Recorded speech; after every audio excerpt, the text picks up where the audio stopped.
I forgot about the gang of your dirty little blues. This one and that one, but a boom on the street. Hold up, I gotta get you off of my mind. What's going on, you guys? It is your host, your favorite dandy, amazing, break it down king, commentator on these YouTube streets, the CTV, okay? Welcome to another riveting episode of Consciouztv. Before I even get started, I am using some earbuds, so if you guys can hear me, let me know that I am projecting out, or else I'm gonna have to pull out my handy dandy snowball microphone. So can you guys let me know in the comment section that you can hear me loud, live, and in motherfucking color? Okay, wonderful. So you guys know, honey, I got a lot going on, chat. I got a lot going on. So my dude had brought me these earbuds, which I love, and then he also had brought me these new Beats headphones, and I'm like, good, I'll just be using them, okay? Using all this equipment and shit, okay, to elevate production over here on this piece. Let me speak to everybody. What's going on, Shirley? Hi. How you guys? Hi, Jackie. What's going on, baby? Hey, Just Be Real. What's going on, Peaches? Amaris. What's going on, Hayes Way? Hi, Amanda. What's going on, Pat? Hey, Shirley. What's going on, Ray? Hi, Tracy. What's going on, Oz? Hey, baby. What's going on, Fifi, Keisha, DA? Thank you guys so much. I'm actually hella bona fide. I'm exhausted. I have so fucking much going on. Like, it is so much going on, but everything is amazing right now. I could not ask for a better place to be in my life right now. I'm on a trillion platforms at this point. There's more coming. My supporters are just off the chain right now, like showing so much love. I mean, it is really a blessing, okay? And this is crazy because all of this is happening during Mercury's retrograde, which, you know, can be a blessing or it could be a curse, honey. It just depends on the seeds that you sowed. So there are bitches getting sued right now during Mercury grade, okay? They let you know that them seeds they planted, okay, about 6-9 months ago were rotten, honey, rotten, girl. But if 6-9 months ago you had your shit together, you was on Yahshua side, okay, you was out here feeding the homeless, breastfeeding all of the community's babies and stuff, just yielding yourself to positivity and servitude, honey, retrograde is going really well, really well for you right now, okay? Now, I had to come through with a bloodshot red, girl. We got to get into some things, honey. You guys see what we're here to talk about, okay? I got to talk about my baby father, official King Pain, honey, and this interview with Imani VanZAP, okay? We got to get into some things, okay? I hope God controls me because there's some tea that I don't want to spill that I have a feeling might slip up out of my throat chakra, and I really don't want to start no shit. It don't have nothing to do with official King Pain or Imani. It has something to do with production, but I'm gonna try to keep that on the wraps, okay? But you know, when you're talking and you're talking truth, honey, everything connected to it just follows the little, you know, it follows the head conductor in charge, child. So y'all pray for me today, okay? Please pray for me, okay? Let's get this outro out the way and get into our commentary for this evening.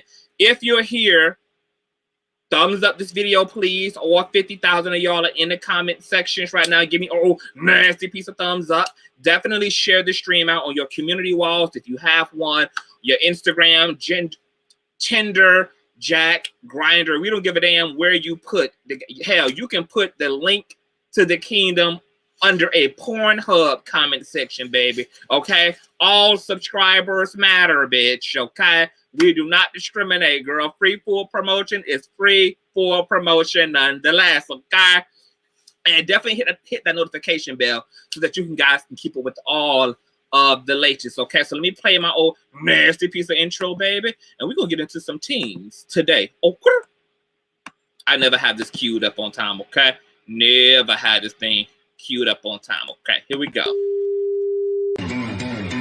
I know a place where you can recharge your soul. Baby, that's Consciouztv. And in the midst of brokenness, he gon' see your asshole. Baby, that's Consciouztv. You gon' heal, you gon' laugh and catch a little shade. Ooh, girl. Y'all know he be slaying, y'all better stop playing. Come hear what he's saying. Ladies and gentlemen.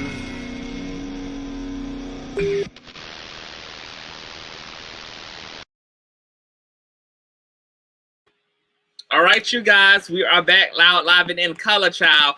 So let's just get straight into some things, okay? So you guys know that there was a stellar panel that came to an end recently called the Gentleman's Panel. The Gentleman's Panel held some shining stars, okay? The Gentleman's Panel is almost like the Mickey Mouse Club.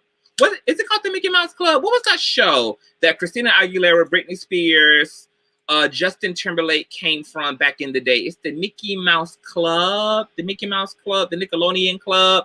That's kind of what the Gentleman's Panel reminds me of, okay? We have breakout stars like Treasure, aka James Caldwell, okay? We got CTV, okay? You know, I'm just a Beyonce to all the shit on period, okay? You got the Captivating Christian, our news cycle, okay? You got Rebel Sun, who's on the show, bitch, okay? And then we got our official King Payne, who also branched off to do Chasing Reality L.A. this season, okay? Major move, especially for a Black business owner who had just moved to LA to have kind of just walked into this opportunity, girl. I be telling the girls, bitch, all are caught but few are chosen, girl. When shit just works out for your life, for yourself, girl, it's because there's a mandate there, okay?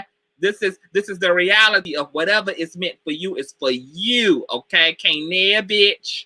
Can't near producer, can't near nobody, can't no hating asshole do nothing about it, girl. When it's for you, it's for you. It is fate, okay? Now, I had planned on reviewing this season of Chasing LA because obviously I wanted to support King Payne, but then I had to be honest about the fact that I am a very brutal, sometimes honest to a fault commentator. And I was like, oh, I'm not sure if I should review the show because my commentary is going to have to be really fucking honest. And if I see things that I don't like, if I see wigs that need to be tugged on, if I see motherfucking necks that need a foot on them, okay, I'm going to have to do the Lord's work. So instead, I opted out because I didn't want to add any negative publicity to the show. And plus, it felt good to just sit back and really watch a Kiki. Now, I kind of wish I had watched the goddamn show and reviewed it in real time. And before we get into the minutia of this commentary, I just want to say this about Imani, and I want to say this about King Payne. King Payne is hands down one of the kindest, most loving Black LGBT men I have like literally ever met in my life. Like, I literally remember telling Captivating Christian this when I first joined the Gentleman's Panel. I said, I fucking love King Payne. King Payne is such a bubbly, outgoing, extroverted, let's just have a good time, fun-loving guy. There's literally not a hating bone in King Payne, okay?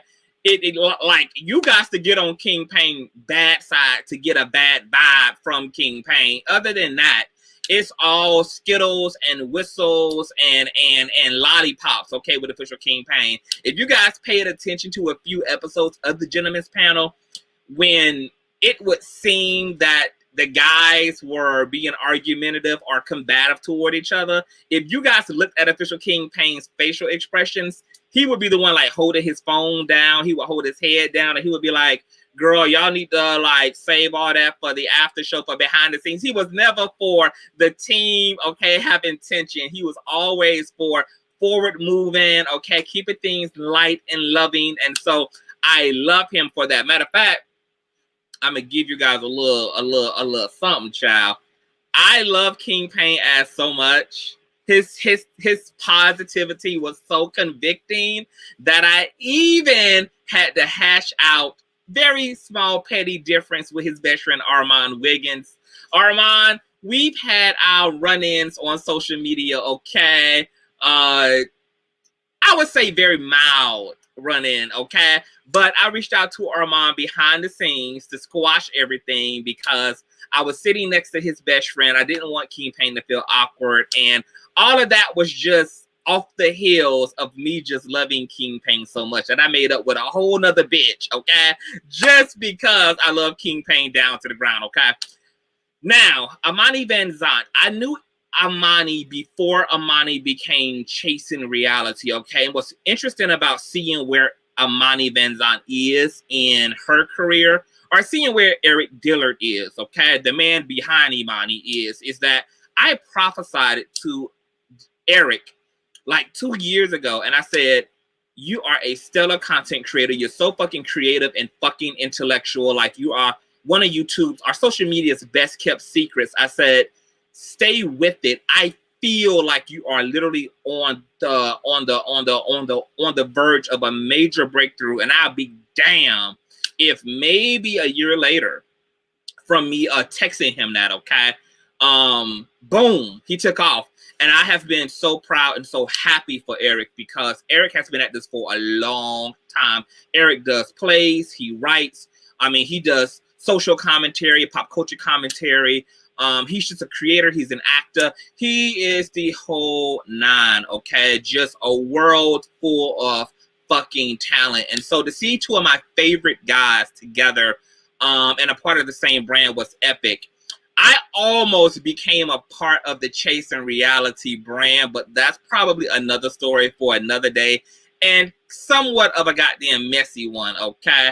But almost being a part of Chasing Reality. I'm not going to say which Chasing Reality and what situation in Chasing Reality, but it's giving me insight into what things look like behind the scenes at production meetings, at team meetings. And so we're going to get into some of that minutia as well. Now, I binge watched the season last night, right? And I turned around and also watched Imani's interview with official King Pain, okay?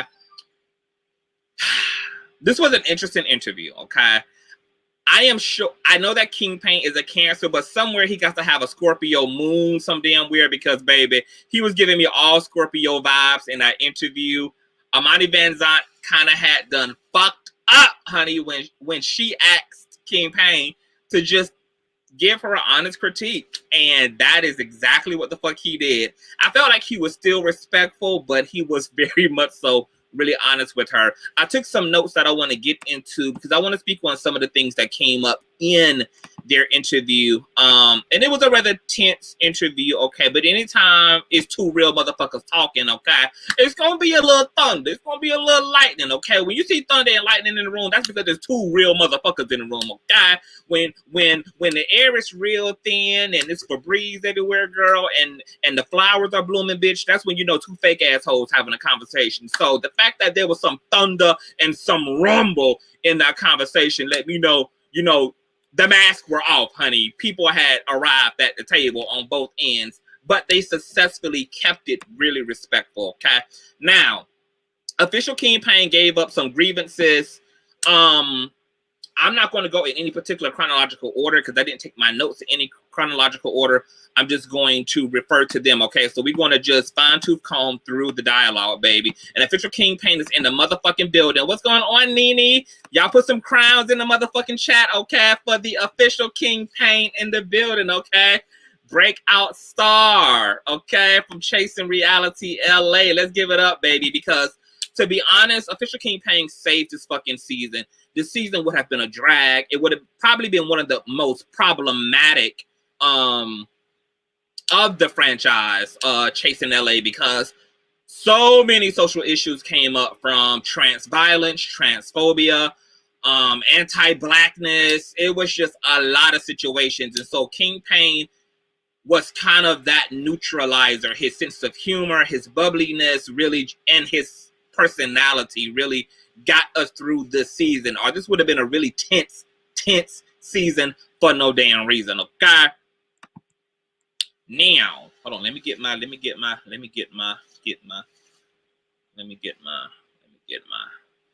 move her to the front, honey, okay? Because I like for her to lay and to slay a certain way, bitch, okay? All right, yes, he carried a behind her. He motherfucking carried. So in in this sit down with Official King Pain, okay, Official King Pain expressed some grievances. One of those grievances was that Official King Pain felt like Imani makes excuses for people's behavior. For instance, the whole Andre playing the Missy Elliott song when Official King Pain came to Andre's event, okay? Imani VanZAP was, you know, making the point that couldn't have been a coincidence, and it wasn't shady, it wasn't intentional that Andre, you know, that the music was playing, that it just happened to have just been some universal forces at work and not intentional on Andre's part. King Pain was not here for that shit, bitch. And let me tell you, I understand. With that scene, I would have had just as much of an issue with the music playing as I'm walking in, okay? Because first of all, we're queer men. We know when the bitch is playing in our face. Nobody really mistakes shade. Shade just is what it is. The problem is a lot of bitches who throw shade don't have a backbone to admit that what they're throwing is in fact shade. So they will piss on your leg and attempt to make you believe that it's raining on you. No ma'am, no ham. I was completely on King Pain's side when King Pain said that, girl, you know, I don't know you like that. This seems really shady. We already coming off of the heels of a whole altercation, girl. Boop, boop, boop, boop, boop, boop, boop, boop. And then King Pain had to hit that bitch with, girl, you look like Akon. Finish her. Friendship. Baby-tality, bitch. Okay? And so, I can tell that Andre has no social awareness. That's not the way to clean up a situation if you're trying to make up with a bitch, okay? It's to throw more shade on top of an already tense situation. If you wanted to make up with me, bitch, first of all, you could have did that with me when cameras weren't even on and weren't even looking, okay? So that we really could have came into the scene already handy-dandy. Secondly, if you weren't going to call me and you wanted this to be captured, okay, you wanted your apology to be captured, you wanted your gesture to be documented and archived, fine. Having Missy Elliott on the goddamn playlist at all is something that you can't tell me that you didn't know was going to be on the playlist, especially since Missy Elliott she doesn't even have any relevant music out right now, bitch. So somebody had to intentionally put Missy on the goddamn track list, bitch. Okay? And I'm just like, girl, if you don't know me like that, don't play with me like that. I'm a Scorpio. I don't play that fake shit. If we ain't fucking with each other, let's not fuck with each other. And if you're gonna make up with a bitch, make up with the bitch and make up right. We ain't gonna be kiki, kaka. I'm not gonna like cipher through what shade and what sincere, bitch. Like, we too grown for that, okay? So I was with King Pain on that. However, I also understood where Imani was coming from. Imani approach, because King Pain made it a point to tell Imani a few times that he felt like she made excuses for a lot of people, that it was the alcohol, that maybe it was just coincident, or maybe it was a mistaken identity, okay? Here's the thing about Imani's role. Imani's role is to be the healer and to be the Iyanla of the show. So the way Imani has to perceive everything is from the context of making things better. It's difficult to make things better if you don't entertain what's possible in a situation, right? If you have people being argumentative, going back and forth with each other, and nobody's willing to entertain whether this is not as personal as it seems, that maybe someone has some personal things going on in the background of their life, girl, and this is what made them an asshole on the foreground, that if you're just not willing to entertain something other than somebody is at you to be at you, there could be no room for growth. There could be no room for expansion, okay? And so I could see where King Pain was getting frustrated, because King Pain just wanted to hold hoes accountable, girl. Like, no, miss ma'am. No, miss ma'am. Hoes are being shady intentional. Hoes are problematic intentional. Hoes are drunker than a skunk intentionally, girl. And Imani's like, yeah, I get that, but, and if we're going to move forward, there definitely always has to be a motherfucking but, okay? I've had to, in my attempts to be to resolve conflict in my own life with bitches, okay? We always had to entertain another perspective because taking it personal leaves no room for personal expansion, okay? So it was interesting watching them kind of like try to have that conversation. Now, King Payne also made it a point that to stop blaming production for the actions taken by the cast, that people acted ratchet and said problematic things because people are ratchet and said problematic things, and hold folk accountable. And I agree with that too. But I agree with both sides, okay? Imani, and King didn't realize they both were speaking truth. It's true. These people are doing what they're doing because that's who they are. If they're being transphobic, it's because they're transphobic. If they're being anti-black, it's because they are anti-black. But what Imani was saying as a rebuttal, which is that you guys didn't get a fair chance, and her applying some pressure and accountability on behalf of production, that also was truth. Because even though you guys fought, and even though these issues came up, production also was in charge of what became of each episode. So even though these things happen and cameras roll, which is to King Payne's point, to Imani's point as well, this didn't have to be what producers ultimately allowed to be the end result. Okay? That there had to be accountability on both ends. And so I can understand where King Payne was coming from in terms of there's people here who are a fucking problem. And I can understand where Imani was coming from, whereas in, yeah, but there's a higher power that ultimately gets to dictate what this show looks like in the end. And I think there are issues with production, okay? Because if I go to my next point while I'm on production, as somebody who was almost a part of a Chasing Reality project, production is ghetto as fuck. And to King Payne's point that this isn't a Hollywood production, that these are basically young entrepreneurs, King and whomever else, Reese G. These are people who lack experience, came into the game, and have just been kind of figuring it out as this all unfolds. So there's going to be reasonable mistakes, miscommunication, and raggediness, okay? Because you're paying for your wisdom when you're new to something and you don't have mentorship, you don't have anything to look at, to Imani's point, okay? However, even lacking experience,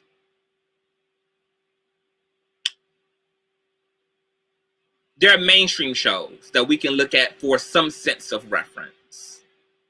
And I think Imani's point was, what is this? Did anybody think about what they wanted Chasing LA to look like? And I guess that would go to production. What the fuck did we want Chasing LA to look like? We're coming off of the heels of Chasing Reality Atlanta. You had trans women beating motherfuckers over the head with chairs, giving them concussions. I mean, there was like wilding out. Reese G almost got clucked on the side of her damn head at a goddamn pool party by somebody who was fucking enraged. There's been a lot. Okay? A lot of drama, a lot of violence. And judging from the comments, because I did scan through the comments of each fucking episode, Imani wasn't the only one disgruntled. Fans were very disappointed in this season. Now, what I want to say to that is, I feel like this was a stellar cast. I loved, aside from Andre, you know what? I'm going to include Andre.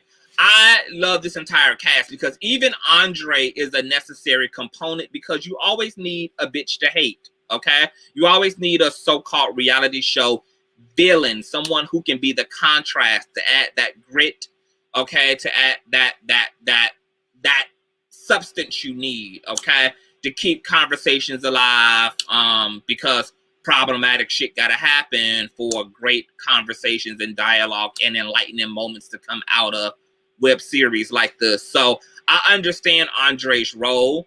I don't think the casting was the issue. I'm with Imani that I think production largely was the issue. I think that production just didn't think Chasing LA through. I watched a lot of the interviews that Q did prior to the debut of Chasing Reality L.A. And based upon what Q was saying, I felt like what we were going to get from Chasing L.A. was really seeing a diverse pool of LGBT persons, women impersonators, trans women, same gender loving men, really chasing, and that the focal point was going to be on their lives, was going to be on their journey. And we got kind of a friendlier version of the Bad Girls Club instead, okay? I was also, too, very shocked by the way this season played out, okay? And here's the thing to that. The finale played out last night before last. And I listened to everybody's outro. And I was like, are you fucking kidding me? Here it is, you had what I believe Fran, the non-binary individual with the big ass, talking about things going on in their personal life, with their family, them being in a relationship, last year being a difficult year. And I'm just thinking to myself, why the fuck did that not be a storyline? Like, that was a whole reality that we didn't get any insight into. Here it is, you had Hershey, who has the intersections of being a black, and I'm assuming same gender loving man, but announced to us that he might be expecting a child, just maybe. And I'm just like, where was that fucking storyline? Bi pansexual guy who's a female who's a female impersonator for a living, who also is attracted to women sexually and romantically. That is a world of good craziness all by it fucking self. Here it is, you had other cast members who had lost friends of 10 plus years. They were grieving while they were filming. Where were these realities? This is called Chasing Reality. All these fucking realities. And production producers kept that from us and instead gave us this very tense season that focused on people not getting along, people fighting in alleyways, people snatching wigs, people tossing chairs, while these people who had all these Jerry Springer antics to bring to the show also were real life fucking people that had some real fucking shit going on in their life. And we didn't get any of that. That's bullshit. And particularly for Quentin, I expected him to pull through on what he promised to the girls during his press run before Chasing L.A. debuted. Okay? Because my perception of Q is classy base, mature. He himself don't even carry on. He himself got his start on Chasing Reality. He always was very poised. He was always focused on his business, on his radio, on his giftings. And so I thought that the season was going to be a reflection of his own taste in media. And so once again, I am fucking surprised that this was his debut as a producer, because the way this was shot and what was left to be edited into episodes doesn't seem to just reflect to me the regalness of Q. And so I don't know where the ball got dropped to that point, okay? I don't believe she's attracted to women. Okay. She may not be. So I don't know what the tea is. Hershey just said at the end, girl, that she might be expecting. So I'm just like, girl, what okay. I don't know what to give. I don't know what to do, but I just know that shit was interesting. And I'm just like, we needed all that. Nonetheless, let's go on, okay? King Payne's point about Imani slamming production so hard that he felt like it led to dissuading the viewers to watch and give the season a fair chance without so much influence from Imani, whose platform had grown more since her time being a part of the brand. I agree with King Payne on that. I understand that Imani is there to keep it real and to keep it 100, but I feel like that 100 should definitely, for the most part, be toward the actual cast.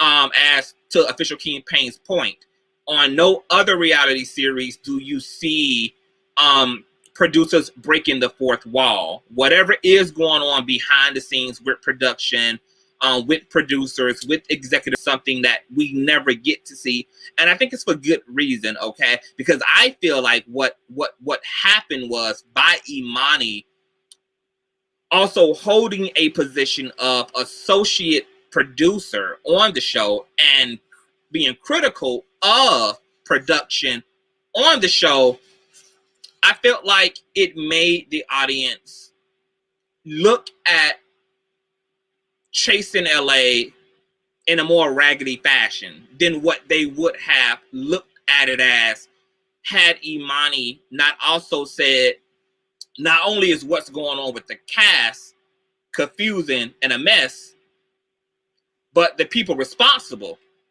and in charge and have authority are also a mess. I don't think that does good as a viewer for me to know that the business itself is raggedy, okay? It's one thing for me to know that you got a few raggedy ass servers and waiters and people in customer service, with your company. But if I find out, girl, that the boss, and I find out that the higher ups are also raggedy and problematic as fuck, at this point, it adds insult to injury, because not only are your employees already misrepresenting the company, but the company itself, its founders, its front runners are a hot mess, and that feels like corruption. It makes viewers unfucking comfortable. And so to King Payne's point, I don't think it was a good look. I do believe that Imani should have reserved a lot of her critiques, especially as she stated, the season had already aired. So you're in episodes critiquing shit that's already happened.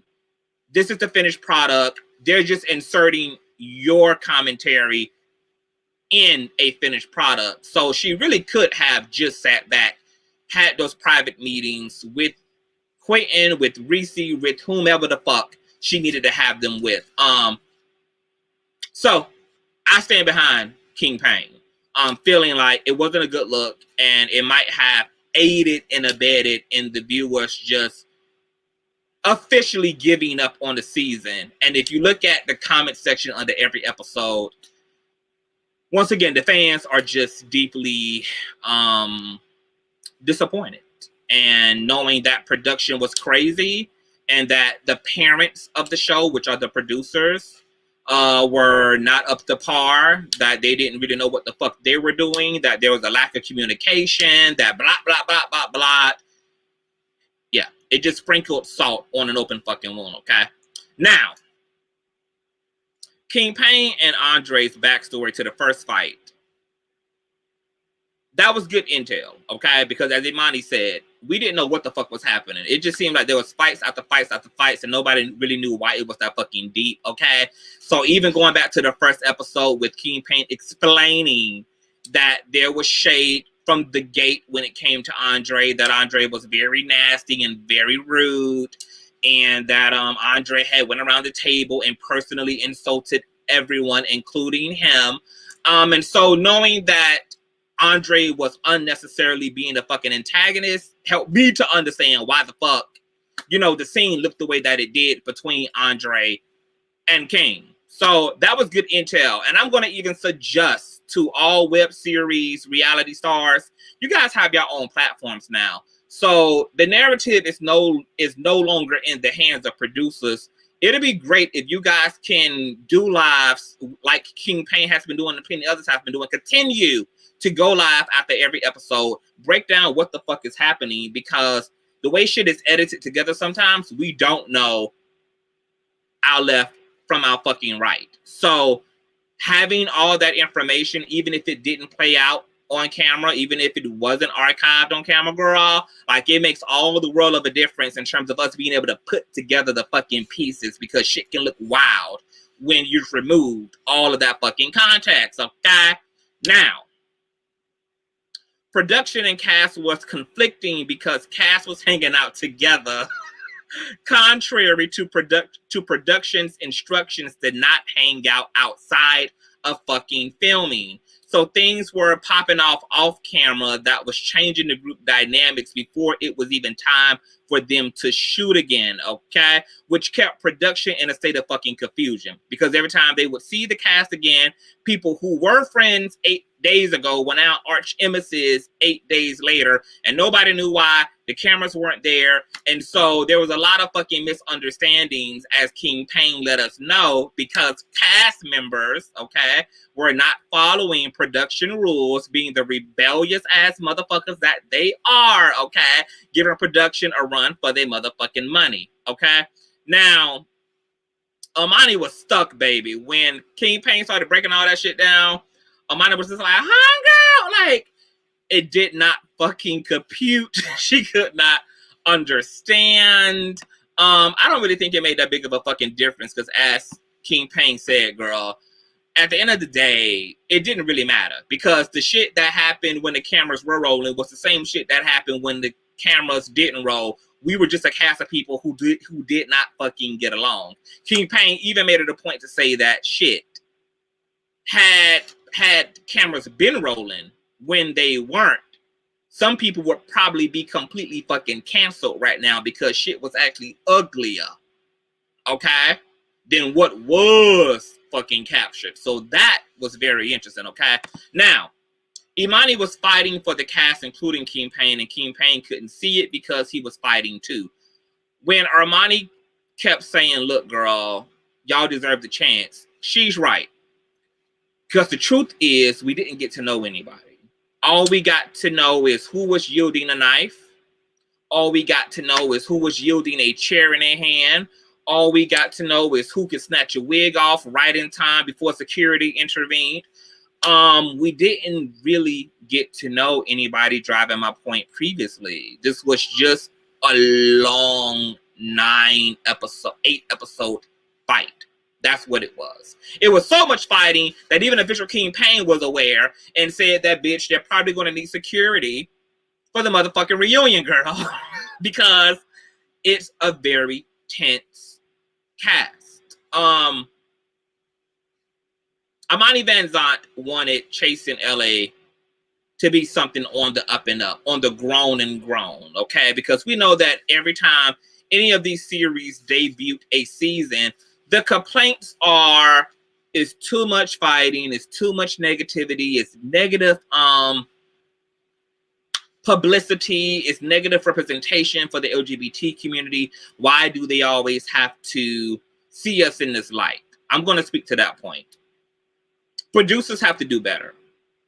Maybe one of the issues is that reality shows and web series keep recruiting people who want to be cute for the cameras instead of people who want to be authentically themselves and really open up about their fucking struggles and their life and them being broke and them being not successful and just really being honest about wherever their struggles is. You're not going to get that authenticity when you have people who are more ego-driven and are only concerned about looking like the baddest bitch in front of the camera, who are only concerned with looking elitist and looking more successful and playing things up instead of being honest about what the fuck is really down, okay?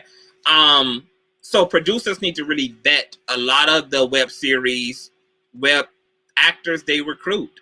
and really get these girls to understand that to be a part of any reality project has to be ultimately rooted in reality.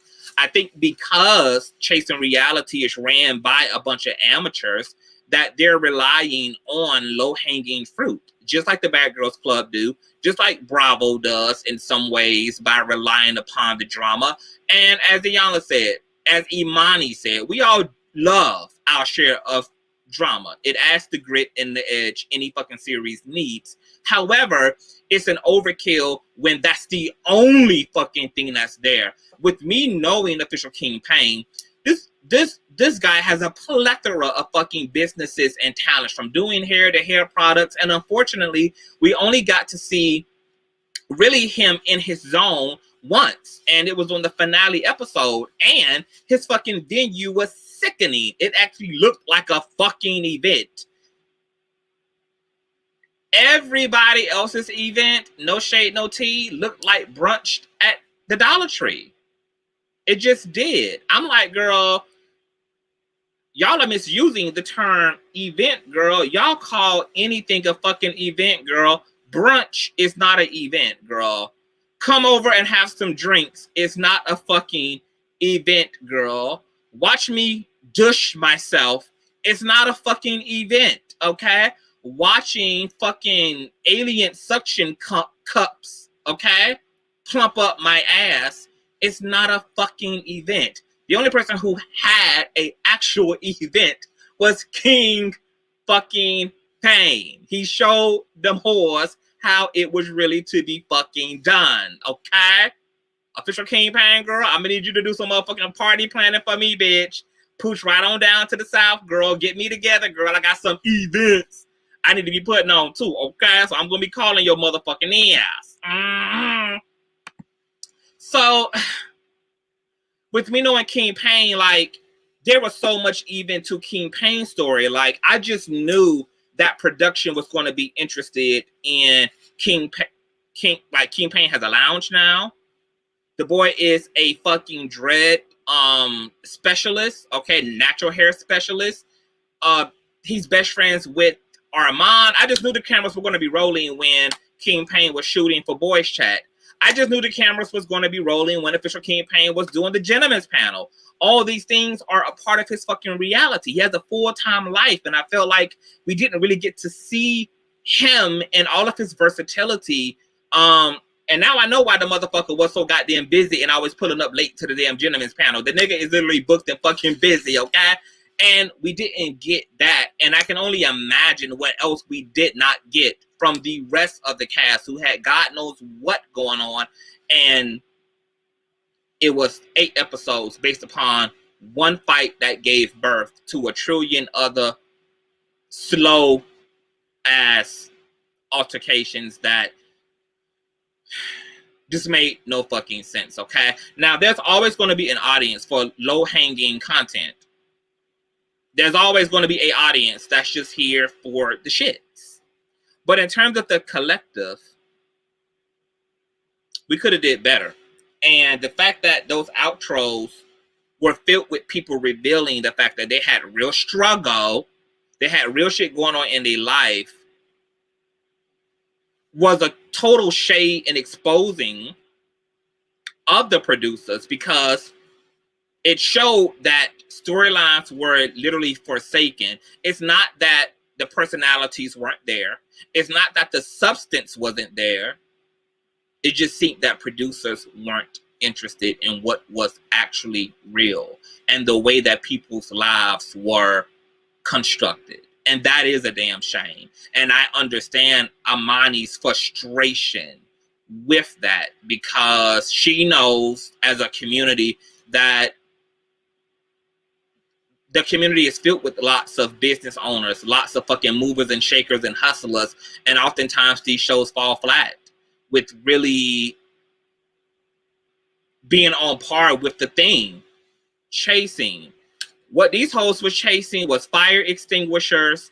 What they were was chasing the fucking nearest exit, okay, to avoid goddamn picnic tables and butter knives and shit flying through the air. There was a lot of chasing going on, okay? But we didn't see chasing checks. We didn't see chasing healing from broken family situations. You had trans women on the show who had both been assaulted in a hate crime. Why did we never see after shows and see production put together, serious panel discussions, bringing awareness to violence against Black trans women, discrimination against Black trans bodies? Like, even if you were going to utilize the drama and the negativity, fine. But there could have been a fair balance of bringing that forth if it was to lead to something meaningful.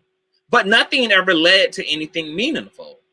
And so Imani was sitting in that interview with Official King Payne like, I hear you, but I can't get with it because it was all bread and no meat in between. It was all bread and no cheese in between.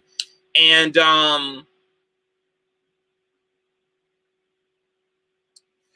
know, I can't say that I'm disappointed.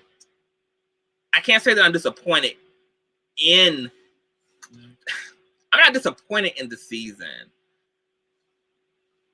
But I feel like my nigga Payne definitely deserves a shot to not show the world that not only is he good at defending himself, that not only is he good at being able to throw that shade and keep up with a bitch who on his ass, okay?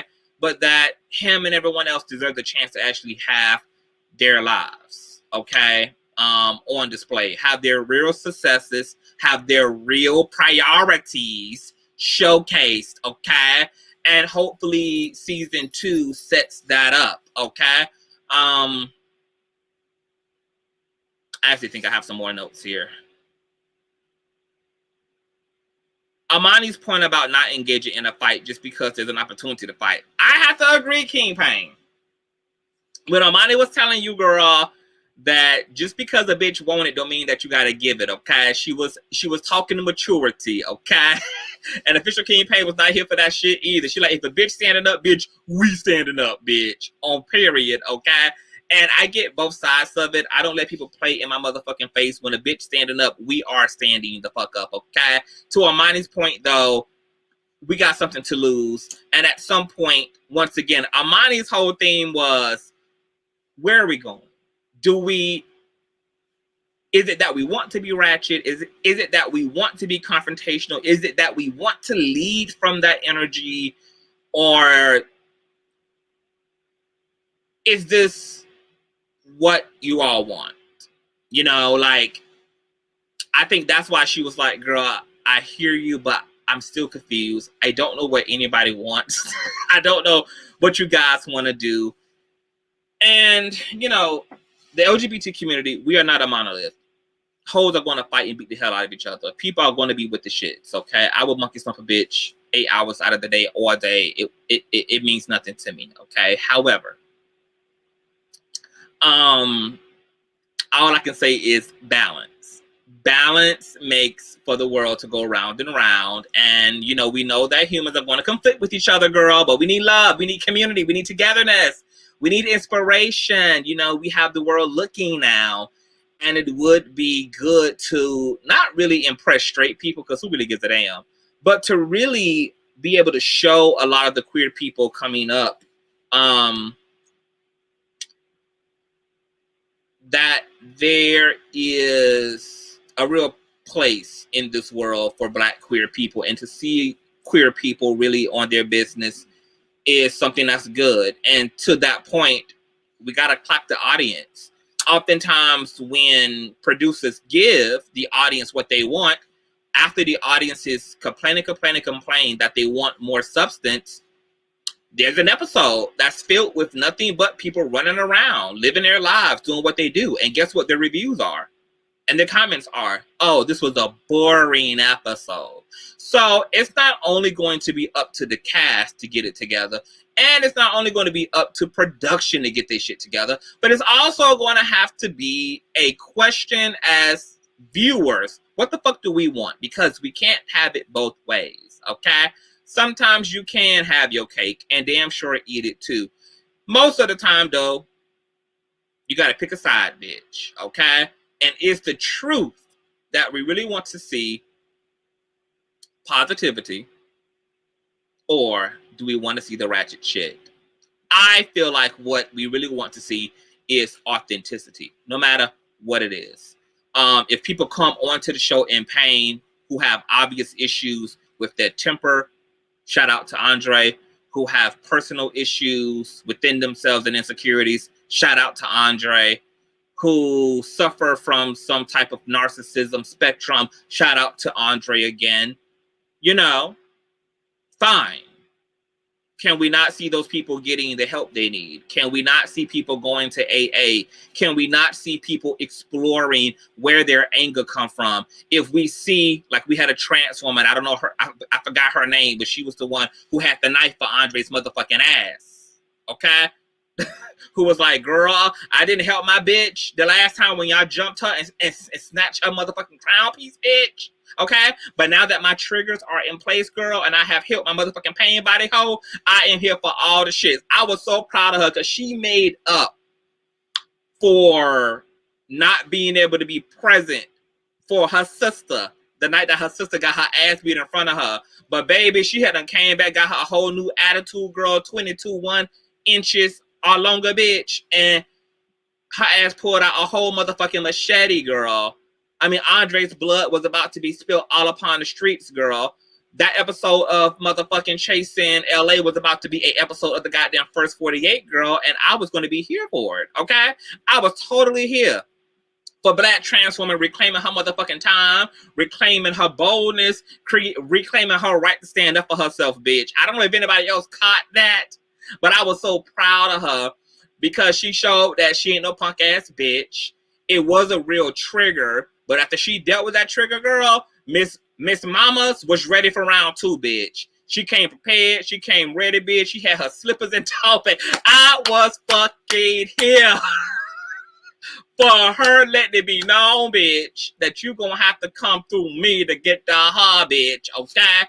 Don't let the pretty fool you. Okay? She reminds me of girls that I hung out with in high school. Like, there was very prissy, like, Black girls who just want to be cute, and they come to school cute every day, girl, and they just be feeling themselves, and they really don't bother nobody, honey, and, you know, like, somebody always kind of low-key fucking with them, and they take a lot of shit, and they always take the cute route, girl, but then you get that infamous day when it's stilettos pumps in the motherfucking clubhouse. Okay, that's what she was motherfucking giving me. Alicia, that's what it is. Alicia, honey, I loved Alicia. But so even with Alicia, it's just like, girl, these girls got jumped. There were hate crimes committed against them. Why did we not see these trans women working through this? Why was there not a notable trans advocate, girl, to come on and to talk to the cast and to hold some type of a workshop about trans awareness, about what it means for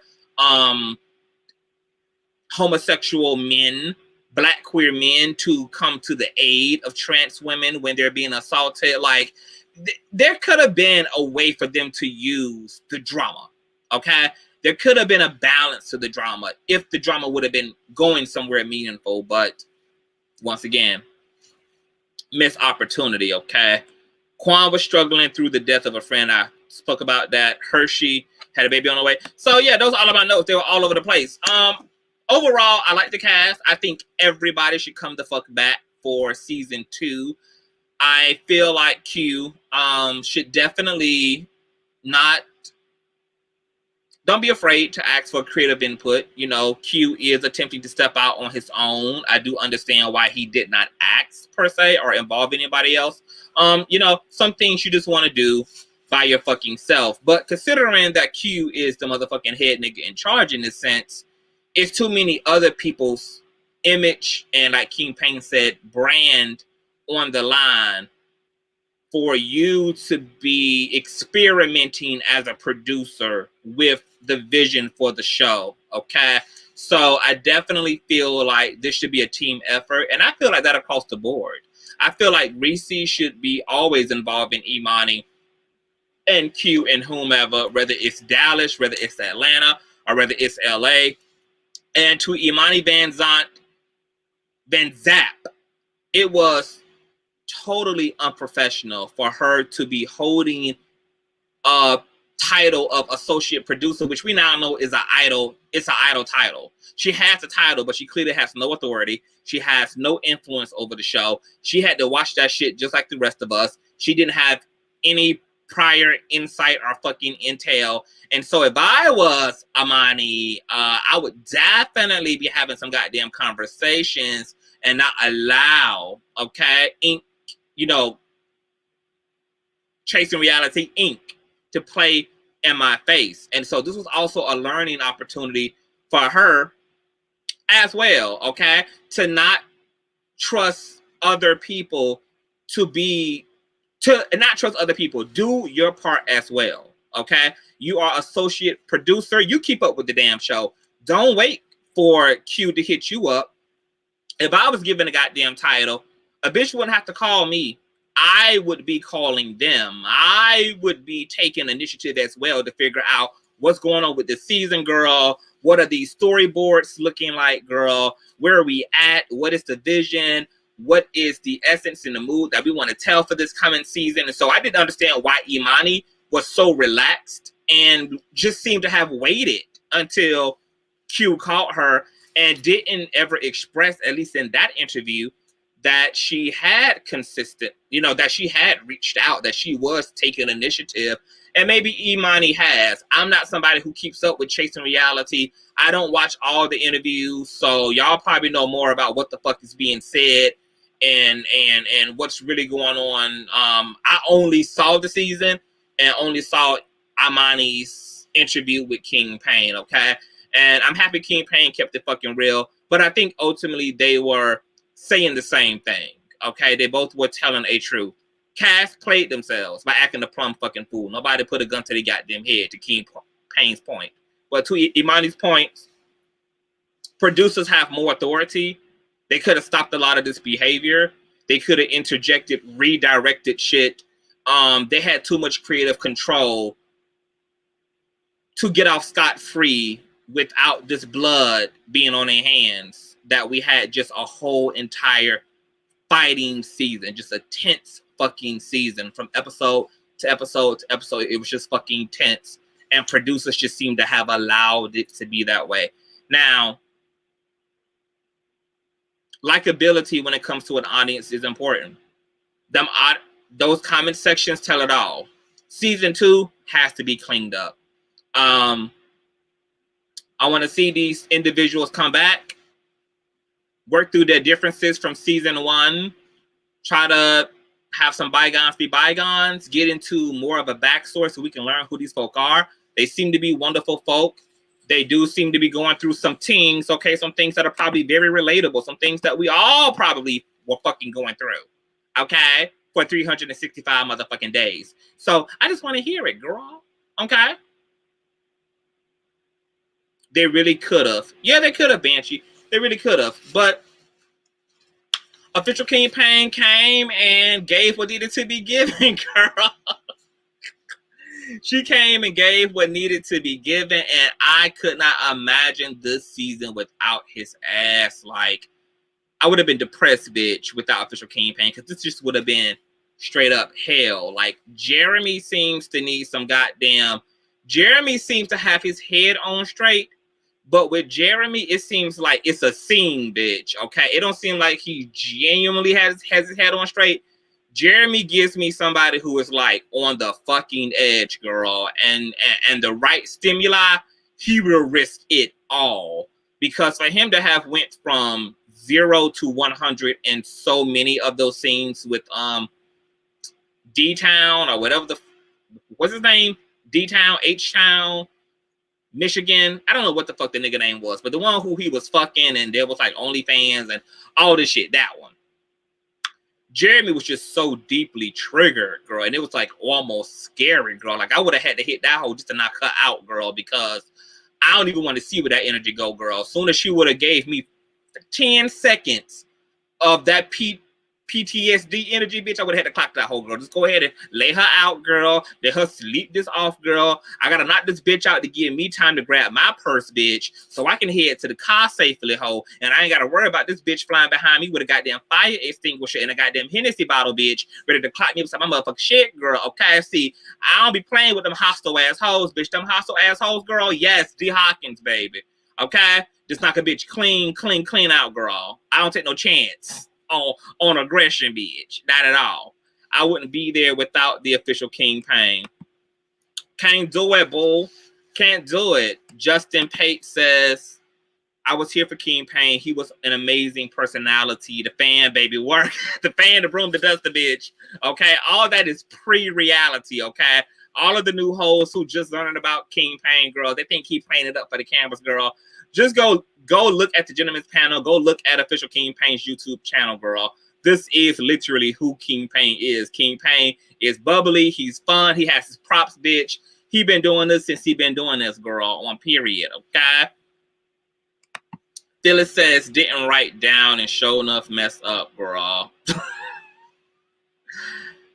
Other than that, the season was, the season was interesting. I am looking forward to a season 2. Maybe I'll reach out to official King Pain, girl, because I'm gonna need some follow-up commentary on that motherfucking interview with Imani, girl. I wonder if Imani and official can close the gap, bitch. Okay.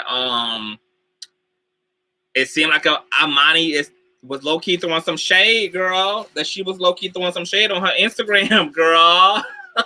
I don't know if she got wind of official King's Pain. Let me find my microphone, you guys. I don't know if she got wind of official King Pain's. Girl. I don't know where the hell. Girl, I done dropped my damn microphone. Let me disconnect it. That shit done fell out my damn ear. Let me plug in the big boy. Honey, hold on. Give me a minute, guys. Give me 1 minute. Give me 1 minute. Give me. Gimme.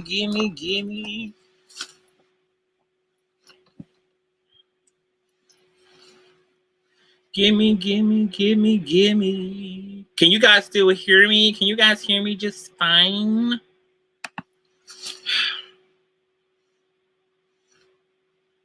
Let me know if you guys can hear me, girl. I done dropped my damn microphone. It done flew down inside my jacket, girl. It done cascaded down into the dark places, honey. Into the dark regions, girl. Oh, yes. Let me know if you guys can hear me. Okay, let me take this out. Okay, yes, you guys see me.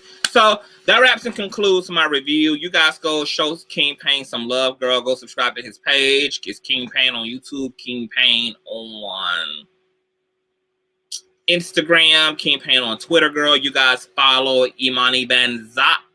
I think it's Eric Dillard on YouTube. It might be Imani. I'm not sure. But I know it's Imani VanZAP on Instagram as well. Check out the interview for yourself. Yeah, I wish the cast luck. I'm looking forward to a season 2, and that's on that. Did you guys enjoy the season, girl? Did you guys enjoy it? I just feel like with reality shows, they just have to bring people on. The biggest thing is just authenticity. You got to bring people on who just want to be, who's just willing to be honest. People who don't mind showing that they broke, that they still living with mama, honey, that they need a roommate, girl, to get the goddamn rent paid, bitch. I mean, it's just the honesty for me. If they just stick with the honesty, yeah. Let's be on it. Let me see what Justin says. Justin says, Imani is really great TV, but it did seem like high-key shade on IG. Glad I wasn't the only one who noticed the bullshit. I love Imani, though. The shade was not needed nor required. Yeah, so I didn't get shade from Imani. I think Imani was genuinely confused. I think Imani felt genuinely vexed by everything. I think she felt vexed by the way production handled her. I feel like she felt vexed by the end result of Chasing L.A. I think she probably, maybe one of the reasons she was really relaxed and didn't really run after Q about the project, and it's because she probably, like me, just thought Q had it, and Q was obviously going to give something that was similar to the energy that he leads with. And so I think Imani was just as shocked that this is what it was, and that Q kind of just maybe took a lazy route, and some web series and reality shows do, where they rely heavily on the drama, and it's not cute. It's so low vibrating, and it doesn't ultimately get anything accomplished. Yes, people will be here for a train wreck, because Americans love a good train wreck and they love a good laugh. So you can never go wrong by either making America laugh or giving them a train wreck, you know. But there's amazing spectrums in between all of that too. If you look at a lot of white web reality shows, think about how the real world was fucking amazing back in the day. And it was less about conflict, and the conflict that was there was organic. But the reason why it was successful initially is because you had people coming on there really honest. People were HIV positive. People even passed away on the show from AIDS. You had all type of things that were transpiring on the real world. You had people really living their lives, and we got to peer into their relationship dynamics, to their conflicts with their faith and their sexuality. And it was just like so good because it was organic. Look at the Surreal Life, VH1 Surreal Life. Even though that was more of a quirky show, this was the best of reality TV because they had people who had authentic personalities. They had people who had King Pain personalities, people who were just willing to be themselves. Flavor of Love, Bridget, you know, who Flavor Love and her dated, and they had other off-brand characters in the Surreal Life. I feel like Flavor of Love 1 and 2 was very successful because they casted people who were authentic. You know, think about Hottie, you know, think about Safari, think about New York, Goldie, like that, Boots, you know, Delicious. Like you had Ice, you had all these. Like, go back and watch Flavor Love 1 and 2. Go back and watch Surreal Life. Go back and watch Road Rules. Like, you just had people who was themselves, and you either liked their asses or you hated them. But what you got was who the fuck they were. Now reality TV has a different format. They're looking for people who are cute and people who are aesthetically attractive, and they're looking for people who are with the shit instead of being with the substance, and people who naturally have personality. When you get people who are unique in their personality, if you put them people together, you're naturally going to get an entertainment factor, because unique personalities make for unique group dynamics. There's going to be good times, there's going to be bad times, but let all times roll. And I feel like they're not focusing enough on personalities. If we would have got 8 other King Pains, not that everybody had to be a King Pain, but if we got other people who had personality and had the same sense of identity that King Pain had, I feel like the producers would not have had to rely upon and allow so much of the bullshit to play out for so long. Because if there would have been bullshit, it would have been natural bullshit there rather than like manufactured. It's kind of like when you leave angry children in a playpen together. Like, obviously, it's going to take parental intervention to break that shit up, okay? If it does come to an end without intervention, it's going to probably be a lot of damage done by the time they get all of this frustration and hate and attitude out of them, okay? And so you don't need that. You don't need that when you have people who got real fucking personality. So just move the fuck around. Move the fuck around. Move around. We need a mediator. Well, maybe Eon. You know what? Official campaign, put a good word in for me, okay? I'm going to come in and get you motherfuckers together, okay? I'm going to sit down with y'all asses weekly, okay? But we're gonna have some come to Jesus moments, okay? And if anybody get out of hand with me, I'm just letting you know right now, bitch, I'm liable to elbow the shit out of a bitch on period, girl. You just need to lay down and rest, girl. Okay? Elbow put you right in the motherfucking nap mode, girl. Just straight into airplane mode, bitch. Okay? Sometimes we just need a little time out. Okay? That's it. Let me read these motherfucking comments. What's going on, TTB Network? Okay, shout out to the TTB Network, honey. Follow them on Instagram and their YouTube page, honey. All of the latest celebrity gossip, web series gossip, honey. They do it all, baby. Interviews galore, honey. Okay, get into TTB Network, guys. You make sure y'all subscribe over there. Imani is great for TV. Imani is gonna get everything that Imani has came for. She's amazing. Okay. I think that's it. This has been an hour long, girl. I'm gonna close out. I got other commentary to come back and motherfucking deal. There was too much transphobic bigotry from me. Too much gay men getting their bodies done like women, but then shade the actual trans dolls. Oh my God, right?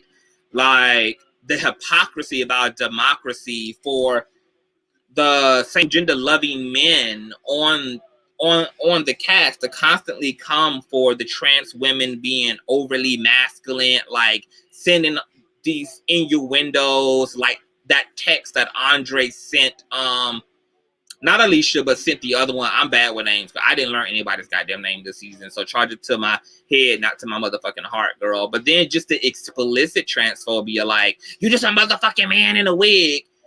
And that coming from somebody who identifies as non-binary, okay? That's coming from a man who clearly has silicone injections in their ass. That's coming from not a individual, because they're non-binary, an individual, okay, who's altered their own bodies, okay? It's strange. It's very weird at how our narcissisms are set up, girl. And it's like, at the end of the day, bitch, you want to drag a person for being non-binary. You want to drag a person for being trans, or drag a person for being an openly flamboyant, feminine gay man. At the end of the day, girl, this entire fucking system wants to dispose of us all, okay? And I know a lot of times when it comes to marginalized, disenfranchised people, we sometimes feel like we have to find someone to oppress because it's our way of trying to achieve a sense of power and a sense of agency within a system that we don't feel we have, or that we just don't have agency in. And so you see the trickle effect where you see the Black community, who's very discriminative and oppressive of the LGBT community. You see Black cisgendered women who are resistant and discriminative and oppressive toward Black trans women. You see Black queer men oppressive of Black trans women. And so there's like the oppressed needs to become massa in order to feel whole. And under that type of capitalistic, racist, anti-Black, anti-queer shit, we're going to continue to see a fucking collapse and never really come out of that shit the way that we need to. So there's a lot of fucking healing that needs to happen within the Black community, within the cisgendered community, within the woman's community, within the trans community, within the LGBT community, okay? And we just need to ultimately all come the fuck together. And that's just on period. Okay? We just need to let it be by love, girl, and stop the madness, create spaces for each other. I feel like a lot of people who came into this season super guarded, that shit was a real life representation of the way that like queer people really, especially Black queer people, show up in spaces, whether it's Black clubs, Black queer lounges, Black queer clubs, girl, that there's like an automatic guard because everybody's fighting for territory. Everybody's fighting for value. Everybody's looking to solidify their own spot because that's just how deprived a lot of queer people are. And so we need to get our shit to fucking together. Okay? And once again, these web series have the opportunity to really go there if they want to go there. These, because I don't really blame the cast. The cast are just doing what they're supposed to do. They're being cast. It really does come down to producers having a real vision, figuring out the right balance between ratchetology and realism and something that can be inspirational and truly legendary for a community that's still suffering and deprived of an identity. We're seeing lots of Black queer people in media, but we're still a community who don't know who the fuck we are. We're still very deaf-toned to our historical value, where we really come from, and the roles that we have historically played in this globe, from Africa to Europe to Asia to all of the fucking Americas. And so, once again, there is so much that can come out of these web series. Will it? I don't know. Should it? Yes. And maybe that comes down to the cast as well, have to be willing to not allow themselves to be slaves for a lot of these amateur producers who don't have a direction, and to maybe call them to the stand. I also feel like cast mates should start asking for some rights.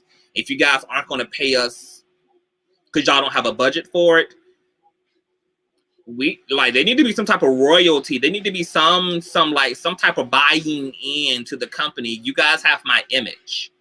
I done got a black eye for you hoes. I done been slandered openly on this fucking show for you hoes. People gonna see the crazy shit that people said about me on this show for years to come, as long as this footage stands.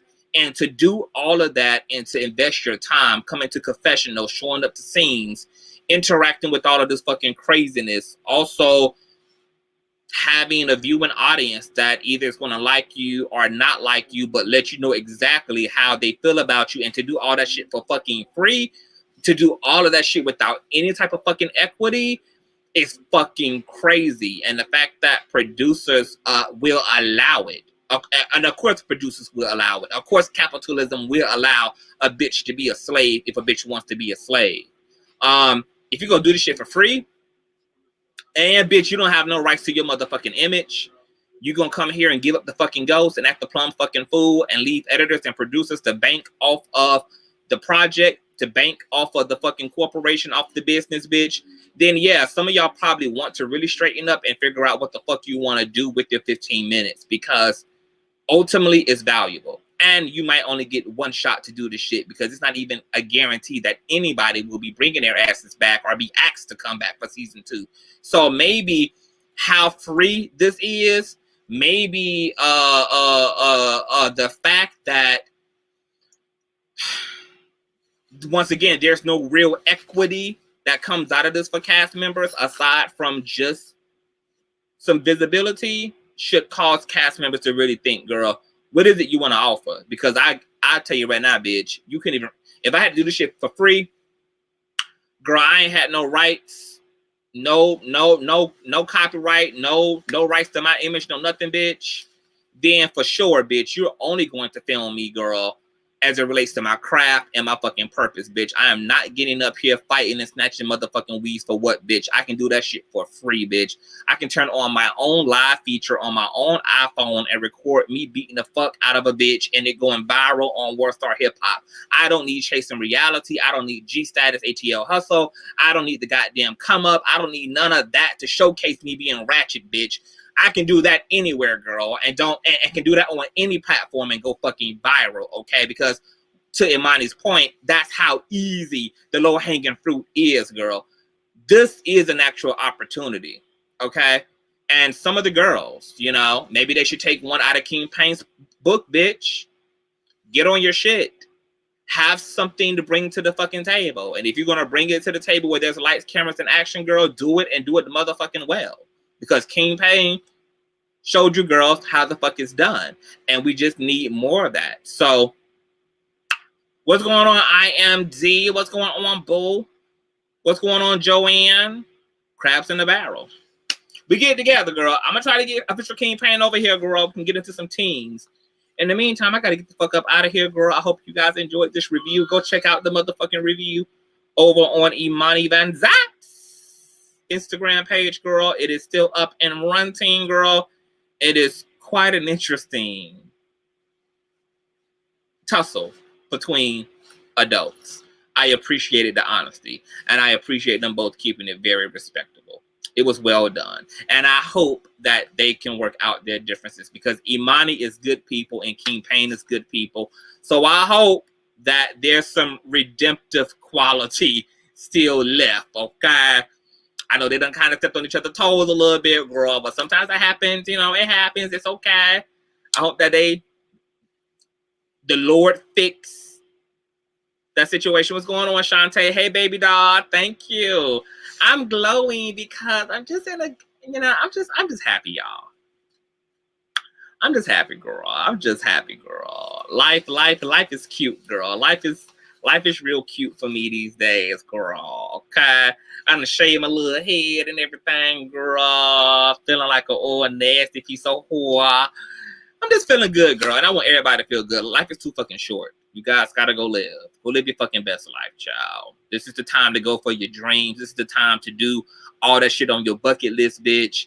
The times are upon us, girl. If it ain't viruses and aerosol ass designed, man-made ass viruses, you know, coming from one country to the next, girl, then it's police brutality, girl. It's racism. It's capitalism, girl. It's one thing after a motherfucking another, baby. Okay, this shit out here killing your kids, baby. Life is snatching wigs, girl. It don't give a damn how old you is, girl. Hoes is dying on graduation day, bitch. That's how cold reality is becoming, bitch. So whoever you love, bitch, you better love them, and love them now, and love them for real, bitch. Whatever you want to do, bitch, you better do it, and do it now, bitch, okay? Time is upon thee, bitch. Haul ass, get your gold, get your good, do what you got to do, baby, okay? Don't let near bitch, okay, stop you from shining, girl. This is the time for ultimate self-belief. This is the time to thrive, girl, and to do what needs to be done, and to give what the fuck needs to be given, bitch, okay? This is that time. What's going on, baby? I love you too, baby. Yeah, Shantae, baby. It's crazy. So, you know, it took me 35 to get, I'll be 36 this year.